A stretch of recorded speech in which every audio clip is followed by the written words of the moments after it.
नमस्कार ओडिशा। तो ओडिशा बुलेटिन को आपण मानक स्वागत। आज हूँ 24 एप्रिल 2024 बुधवार। चलन देखा आज 10टी बड़ खबर। नंबर 1, इसरो विश्लेषण में फलाफल चिंताजनक। हिमालय द्रुत गति में तरलुची ग्लेशियर। भारतीय महाकाश गवेषणा संगठन इसरो एक रिपोर्ट प्रकाश कर 2016-17 चिन्हट होता हिमालयर 2431 ह्रद मध्य अति कम 89% 1984 यथेष्ट वृद्धि पाई।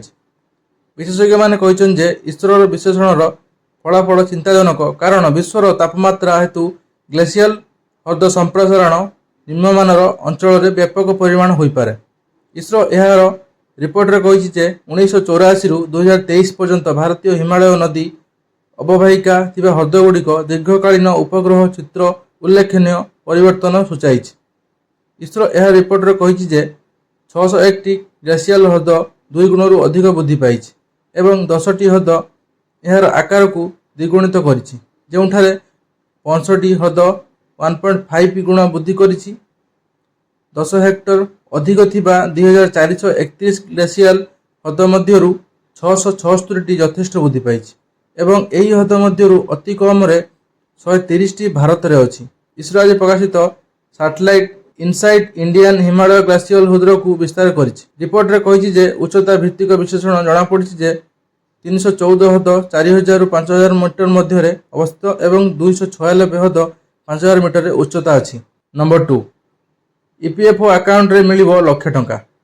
कर्मचारी प्रोविडेंट फंड ईपीएफओ हेउछि एक बाध्यतामूलक अवसर संचय योजना जहाँ घरोई क्षेत्र में वेतन प्राप्त कर्मचारी परिकल्पित।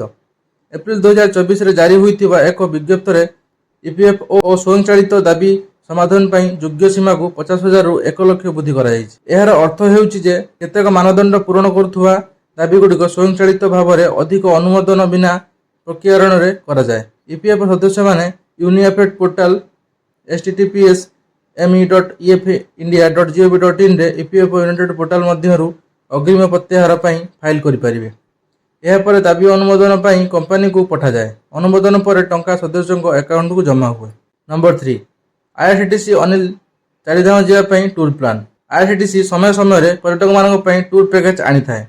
बर्तमान आईआरसीटीसी अन्य एक टूर पैकेज आनी। यही टूर पैकेज मध्य प्रदेश भोपाल आरंभ हो जो लोक चारिधाम परिदर्शन करने को नियाजिबो। आमे आपण को कहबू जे एही वर्ष चारिधाम 10 मई रु आरंभ होइबाकू जाउछि। जेहेतु ग्रीष्म मास मध्य आसीछि टूर पैकेज जीवाकू हेले जनकू 95,150 टंका देबाकू पड़िबो। सही समय जदि आपण एही टूर पैकेज 2 जन सहित नियंती तेबे आपण को प्रति व्यक्ति 62,950 टंका देबाकू पड़िबो। यह व्यतीत 3 जन सहित आईआरसीटीसी रो एही टूर पैकेज पई आपण को प्रत्येक व्यक्ति 56,850 टंका भड़ा देबाकू पड़िबो। 5 रु 11 वर्ष बयसर पिलांकू भड़ा 38,650 टंका देबाकू पड़िबो। एही टूर पैकेज रे 5 रु 11 वर्ष बयसर पिलांको बिना भड़ा 28,900 टंका। नंबर 4, हिताहित ज्ञान हराई मुख्यमंत्री पिंधिबार संबलपुरी लुंगी को समालोचना कले धर्मेंद्र प्रधान। मुख्यमंत्री तथा बीजेडी सुप्रीमो नवीन पट्टनायक निर्वाचन मैदान को ओह्लाई नाहांती, किंतु यह पूर्व विरोधी शिविर में छनका पशिगलानी।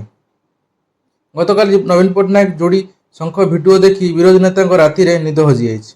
मुख्यमंत्री को जोड़ी शंख भिडियो एते लोकप्रिय है जे इंस्टाग्राम रो सबु रेकर्ड काटिदेला। 24 घंटा कम समय 4 नियुत लोक यह वीडियो को देखि सारे। मुख्यमंत्री यह लोकप्रियता ही विरोधी दल नेता खासकर केन्द्रमंत्री धर्मेंद्र प्रधान को ईर्षान्वित कर बीजेडी मुखपात्र तथा सांसद डॉक्टर सस्मित पात्र और मुखपात्र स्वयं प्रकाश महापात्र। आज शंख भवन में गणमाध्यम को डॉक्टर पात्र और श्री महापात्र कहते केन्द्रमंत्री श्री प्रधान कौन कहते कौन करुँचा जापार ना।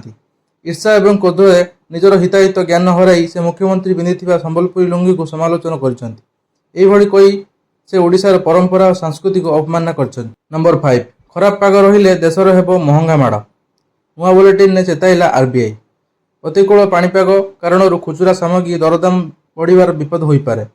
यह सब वैश्विक स्तर में दीर्घ समय जारी होइतिबा उत्तेजनापूर्वक स्थिति कारण अशोधित तेलर मूल्य अस्थिरता जारी रही पारे। भारतीय रिजर्व बैंक एप्रिल बुलेटिन यह कहुई खाउटी मूल्य सूचनांक सीसीआई उपर आधारित खुचुरा मुद्रास्फीति मार्च कमी 4.9% होइछि। यह पूर्व गत 2 मास यार हाराहारी 5.1% रही।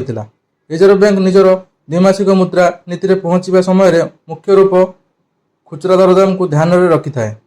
केंद्रीय बैंक मुद्रास्फीति मोर्चार चिंता को उल्लेख कर फेब्रुआरी नीतिगत रेपो को 6.5% अपरिवर्तित रखी। बुलेटिन में प्रकाशित आर्टिकल अर्थव्यवस्था स्थितिर कहुई 2024 प्रथम चैत्र मास वैश्विक वृद्धिर गति भल रही एवं विश्व व्यवसायर आउटलुक पॉजिटिव रही। अर्थव्यवस्था बंड प्रतिफल एवं ऋण उपर सुधार कम होगा नहीं जो संभावना थिला ताहा दुर्बल होईछि। नंबर 6 सोना और रूपा मूल्य रे पुणी द्रुतरे ह्रास पाई आसिला नुआ रेट। यदि आपण सोना किंबा रूपा अलंकार किणवा योजना करुछंती तेबे आपणक पई एक बड़ खबर अछि। आज अर्थात 23 एप्रिल बाजार बंद बेलू सोना और रूपा मूल्य पुणी ह्रास पाई। यही परिस्थिति में आपण यही सुजोगर आदौ हाछटा करने उचित नुहे। आज सोना मूल्य 1530 टंका ह्रास पाई बेले रूपा मूल्य 2500 टंका ह्रास पाई। आज देशर 24 कैरेट सोना मूल्य 1530 ह्रास पाइबा बेले 10 ग्राम पिछा 71,160 टंका पहुंची। एसहित 22 कैरेट सोना मूल्य 10 ग्राम पिछा 66,150 टंका को खसी आसतेबले कि 18 कैरेट सोना मूल्य 1150 टंका ह्रास पाई 10 ग्राम पिछा 54,120 टंका होईछि। गतकाली अर्थात 22 एप्रिल मध्य सोनार मूल्य एक बड़ ह्रास देखा मिलता। गतकाली सोना मूल्य 550 टंका ह्रास घटी जो रूपा मूल्य 1000 टंका ह्रास रेकर्ड कर। नंबर 7 प्रधानमंत्री मोदी कहते हनुमान चालीसा शुणा कांग्रेस एक अपराध। प्रधानमंत्री नरेंद्र मोदी मंगलवार दिन कांग्रेस उपर आक्रमण कर बयान देते। से कहते हनुमान चालीसा शुणा कांग्रेस हिसाब से एक अपराध। प्रधानमंत्री राजस्थान में टंकसर मध्यपुर हनुमान जयंती पालन होता अवसर एक मतदान रैली को संबोधित कर एपरी बयान देते। प्रधानमंत्री मोदी यह कहते राजस्थान में रामनवमी उत्सव को कांग्रेस निषेध करिछि। मोदी कहते कांग्रेस शासन अधीन में हनुमान चालीसा शुणा एक अपराध परिणत होईछि। प्रथम राजस्थान में यह शिकार होईछि। राजस्थान रामनवमी होता शोभायात्रा को कि बंद कर दिया जाइछि। संविधान सहित कांग्रेस दल खेली बोली मोदी बयान में कहते। यदि कांग्रेस क्षमतार था तेबे शत्रु माने सीमा पार होई आमर सैनिक मानक मुंड काटी था एवं कांग्रेस सरकार किछि करि न थांते। से आहुरी कहते यही 10 वर्ष मध्य आपण देखिछन देशर विकास पई एक स्थिर तथा सच्चोट सरकार कौन करिपारंती। नंबर 8 ग्रीष्म प्रभाव निस्तार नाई शुक्र और शनिवार को असंभाल करिवो। एबे राज्यर ग्रीष्म प्रभाव जारी रही जो पूरा राज्य आउट पाउट होउछि। तेबे आगामी शुक्रवार शनिवार स्थिर आहुरी भयंकर हेबो। सारा राज्यर प्रबल ग्रीष्म प्रभाव सांग को भयंकर गुळगुळी हेबार संभावना रही।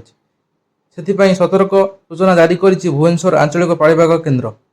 सेपटे तापमात्रा 44 डिग्री अतिक्रम करिपारे बोली पूर्वानुमान करा जायछि। भुवनेश्वर आंचलिक पाणीपाग केन्द्र जारी करिଥିବା बुलेटिन अनुसार बुधवार और गुरुवार नुआपड़ा गजपति गंजाम खोर्धा जगतसिंहपुर केन्द्रापड़ा बालेश्वर जिले में ग्रीष्म प्रभाव जारी होबार संभावना रही। सेहीपरि भद्रक जाजपुर केन्द्रापड़ा कटक पुरी खोर्धा गंजाम और गजपति जिले में उष्मा आर्द्रता खरा सांग को प्रबल गुळगुळी होबार रही। नंबर 9 विशाल रैली पर आज नामांकन दाखल कले विधायक प्रार्थी दिव्यशंकर मिश्र।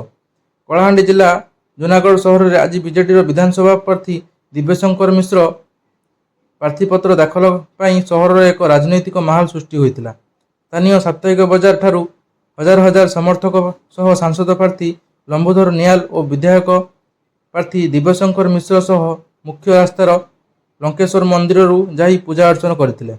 पर स्थानीय हाईस्कूल पड़िया एक साधारण सभार विजु जनता दल सांसद और विधायक प्रार्थी को बहुमात्रा विजय करने को अपील करथिले। दिव्यशंकर मिश्र पर विधायक प्रार्थी भाव नामांकन पत्र दाखल करथिले। नंबर 10 मझी आकाश में भयंकर दुर्घटना। 2 हेलिकप्टर मध्य मुहांमुही घटना 10 जनक मृत्यु होईछि। तेबे दुर्घटनार शिकार हेलिकप्टर हेउछि मालेशिया सेनार। मालेशिया सेनार प्रतिष्ठा दिवस कार्यक्रम पर रिहर्सल करू करू दुर्घटना शिकार होइछन्ति लड़ुआ हेलिकप्टर। कैमरामैन रे कैद हैला मझी आकाश में दुर्घटना चित्र।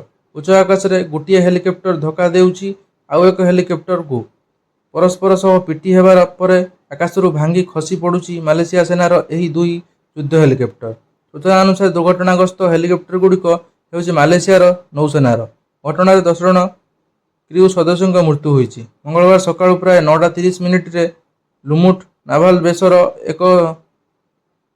एकाशह किछि हेलिकप्टर उड़ाण भरिथिले। ଏହି ସମୟରେ ହେଲିକପ୍ଟର HOM 503 ଧକ୍କା ଦେଇଥିଲା ପଛରେ ଆସୁଥିବା ଆଉ ଏକ ହେଲିକପ୍ଟର। ପରେଡ୍ ପାଇଁ ରିହର୍ସାଲ କରିବା ସମୟରେ ଦୁର୍ଘଟଣା ଘଟିଥିବା ସୂଚନା ମିଳିଛି।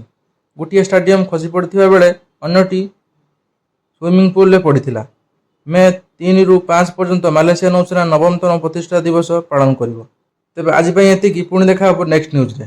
ଜୟ ଜଗନ୍ନାଥ।